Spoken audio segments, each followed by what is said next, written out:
We learned early on that if we're going to fight this effectively, we have to fight it statewide. And so we put a coalition together to try to do that. Okay, this is the one that's supposed to get everybody heated up.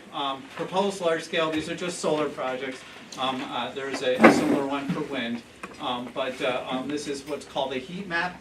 It just takes counts and it shows you know, where the projects are.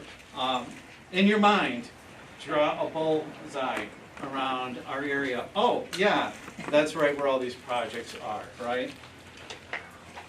Okay, it's about greed, not green. These two guys, you know, are perhaps land agents, perhaps developers. I called them Mick and Joe, but since this is my town, do you guys have a name for these guys, perhaps? Yeah. We can't say it. Oh, okay. Well, we'll go with Mick and Joe, okay.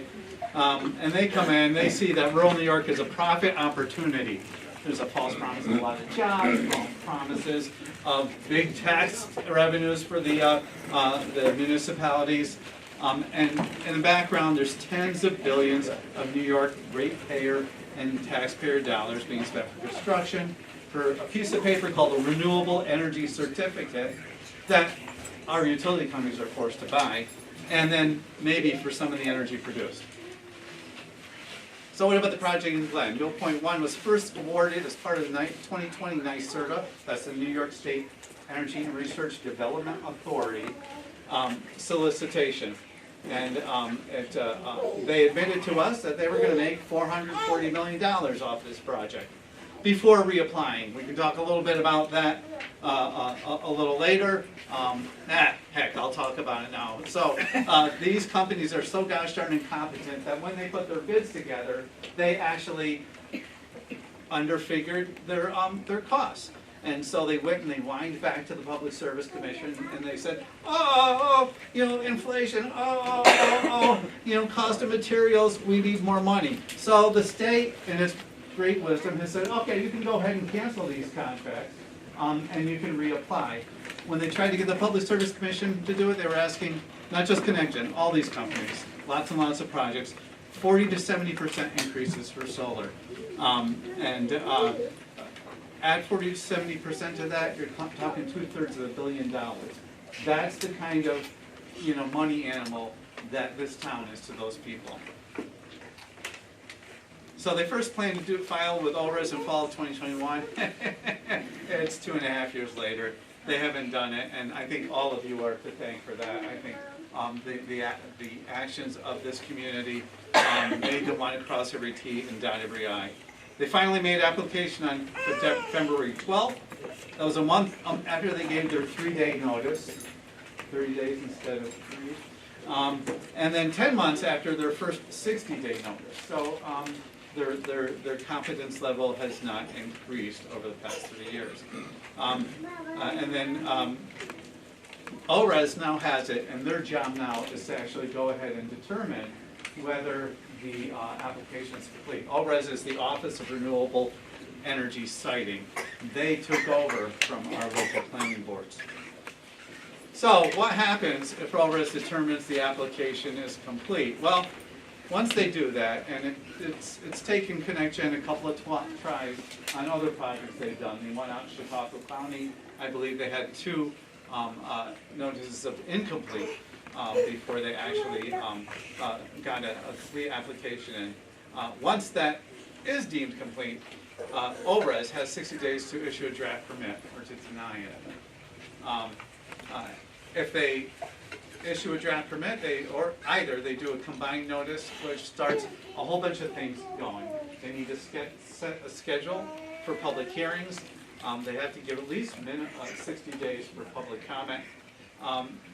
The local agency, that would be in this case the town of Glen, is required to prepare a statement of compliance, which says, oh geez, yeah, we think you're in compliance with these laws, not in these laws, with these laws that are our local laws.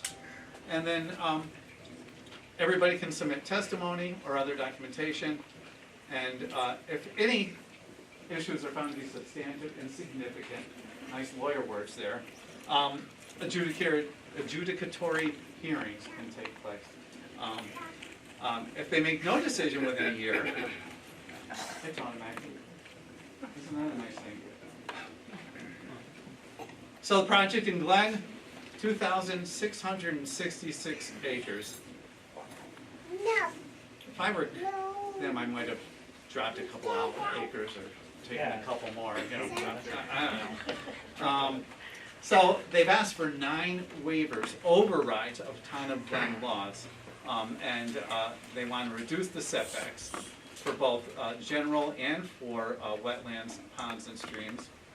They want to increase how many panels they can put on a lot. They want to also increase the number of acres they can put on an ag parcel. They want to increase the slope. They want to cut 100 acres. They want to remove buried utilities. Our law here in the town of Glen says that if you put in a solar farm, you must take everything out. The cables, the stands, the armatures, anything even drilled into the ground. State law doesn't require that, and they want to get around town of Glen's laws.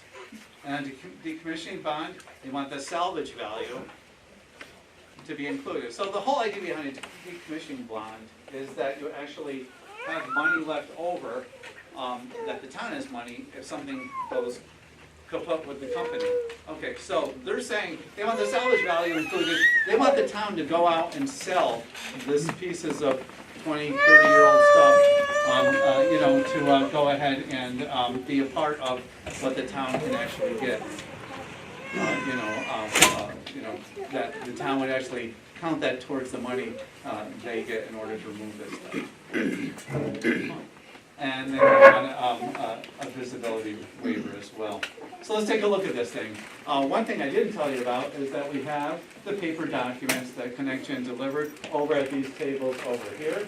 And so feel free to take a peek. This is the project, a picture right from one of the top pages of the maps. Well, you know, it doesn't look, you know, well, that's not so big. Well, okay, you know, that's not the town of Glen. We got, you know, Fulton County up here. We got, you know, town of Charleston, town of Rube. We got a little bit of Florida, town of Mohawk, maybe even a touch of town of Amsterdam. Here's the town of Glen, right here, right in the middle.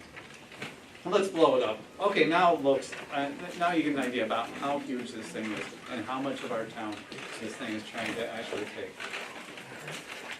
Some statistics, current footprint. You know, I didn't round up on this one. I figured we'll give them the benefit of the doubt there. About 4.1 square miles. About a fifth, almost a fifth is Manhattan Island. Central Park in Manhattan. Everybody been to Central Park? Yeah. Okay. About 843 acres. About 3 Central Parks to match the amount of land here in the town of Glen that they're looking to take. And Montgomery County is earmarked, targeted, I call it, for 1.25 megawatts. 5 times this size of stuff. So what would that look like on New York? Yeah, basically cover Manhattan Island. Oh, there's one more. I like that kind. Yeah. Cover New York City, Manhattan. Well, you know, and you would think that would do something. But according to the CLCPA goals, you would have to do that 22 times in the state of New York in order to meet the goals. Here's another measurement. It's about 2,000 football fields. So if everybody got a football field for this, every person in town of Glen would, most people in town of Glen would get their own football field. So why Glen? New York State creates a bunch of laws. We'll talk about those later. The land is relatively inexpensive. That's the problem for upstate New York. We are a likely target. We're a transportation and transmission corridor. We have tall lines all over the place. And we have well-established transportation. Population is elderly, we tend to be law-abiding, we tend to be independent, and many of our landowners are struggling financially. Rural Montgomery County is what's called environmentally disadvantaged. We are in environmental justice zone, and that's the dark blue thing. So we got Glen, Root, Mohawk, Palatine, and Minden, all part of an EJ community. And don't believe me, this is actually a climate action plan. The climate action people, NYSERDA and DEC say this. Some will tell you upstate communities should be overjoyed to have these things with a cash infusion, short-term construction jobs, and we can make a difference. There was a gentleman in the Gazette the other day who said it should be a badge of honor for us to actually, host these facilities. Every acre paved with glass and steel means fewer farm jobs and fewer equipment dealers, reduced property values and tourism, abandoned homesteads, fewer opportunities for residents and businesses, and lease agreements, by the way, tend to enrich individual landowners. They don't enrich our community. How does this happen? New York State commits a lot of money to solar. We talked about that. Developers are incentivized to come here. Nice state word. They whisper in the ears of landowners about all sorts of wonderful things. They sign folks up, create a project, and apply for grant. Nick and Joe have been busy.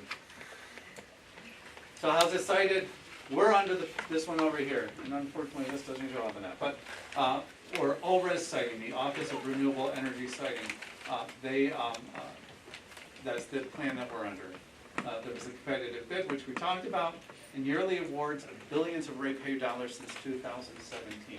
And they're still making these awards today. The companies, once they're in operation, would pay for the production of those paper certificates I told you about, the RECs, the Renewable Energy Certificates. And these are cited by the Office of Renewable Energy System. Our local planning boards don't have any say about how these things are cited. So where's the issue? Oh, well, it's with these guys. Beautiful building, right? Kind of screwy laws from time to time, okay? That's our state capital. So I want to show you, once ConnectGen put in their 3-day notice, the Office of Renewable Energy Siting actually went ahead and put a couple of documents up. This is what they look like.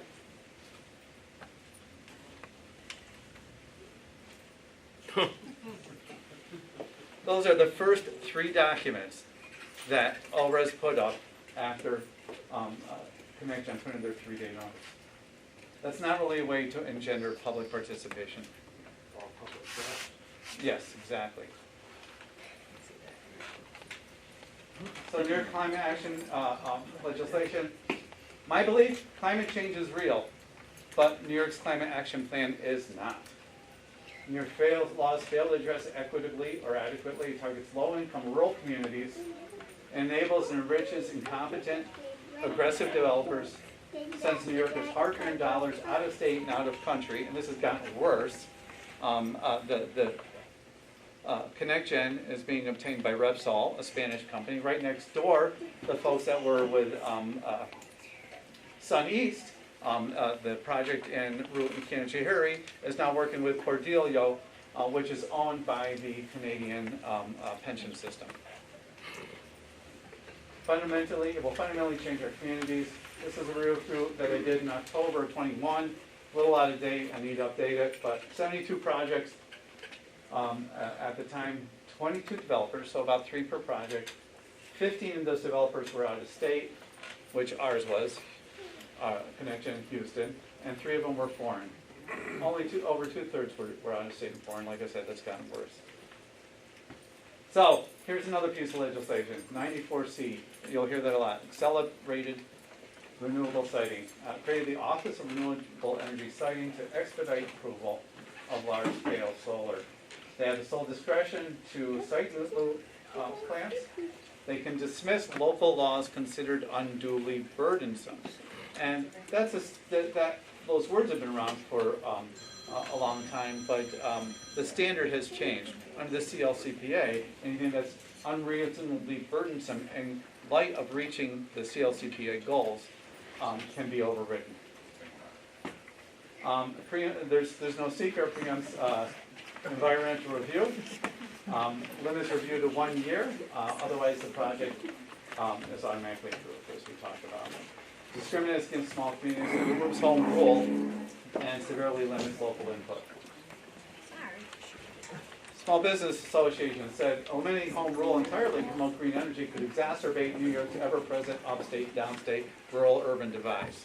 Well, you know, the Small Business Association has never said a truer word.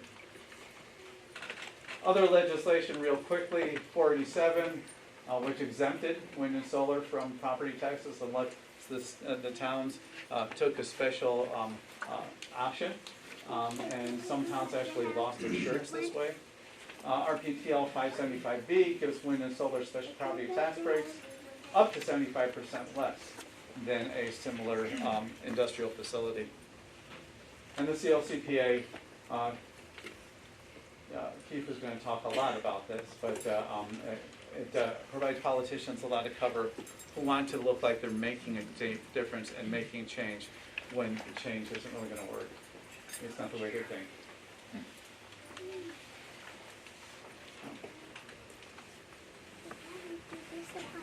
Recent legislative initiatives. In 2023, the legislature told NYPA that they should actually put in solar and wind facilities if industry wasn't doing it fast enough. The worry there is NYPA actually has access to eminent domain. Now, they've said they're not going to use it, but if people get upset enough, who knows?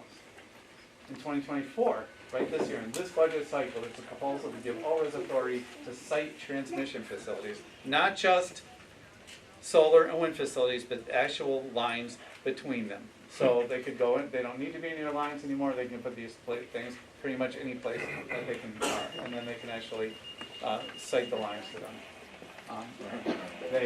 They would now get eminent domain on these transmission facilities because they're going to go into the Department of Public Service, and they also get the ability to override some conservation easements. And I'm going along, so this I'm going to skip. You can read about his letter over there. So how do we actually take action to ensure what's right for our community? We want to engage your neighbors, your town boards, your town planning boards. We've done a lot of this here with GlenFARMLand. For those of you folks who are just starting this process, you know, make sure you talk to everybody, your assemblyman, your senator. Circulate petitions, post comments. We're going to talk about how to do that in over the site. Write letters to the editor and other media to rebut people who have different ideas, and get informed and run for office. What the heck? Why not? Yes, you. I mean, and you. And work with coalitions like Stop Industry Sprawl. I had to stick that one. So what GlenFARMLand is doing? We've been engaging. We've been holding community meetings like this one, and I'm really thrilled that we have so many people here tonight. We've testified at legislative hearings. We have our sign initiatives. We have signs over here for your lawn sign. Oh yeah. Oh, should I do the Cheryl Merrill? You know, we do ask that you give us a donation for that because fighting ORES will be expensive. We're reaching out to elected officials, and we are committed to providing information, ideas to the community at large. On the ORES case, we've requested party status. We'll be submitting expert testimony, and we'll work with the town, the county, and other organizations to fight this project. We have applied for the local funding. We will be applying for the local funding, which is 25% of $250,000. Sounds like a lot of money, but if you ever had to hire a consultant, you know that hires maybe like so. What community groups can only get 25% of that, so that's about like 50 grand or something like that. So that's maybe 1.5 consultants, right? So we're hoping that we can find some good people. We're going to do some of the writing ourselves, and hopefully make some good arguments. By the way, when all the companies went to the Public Service Commission and begged for more money, they didn't think to ask for more money for communities to fight these things.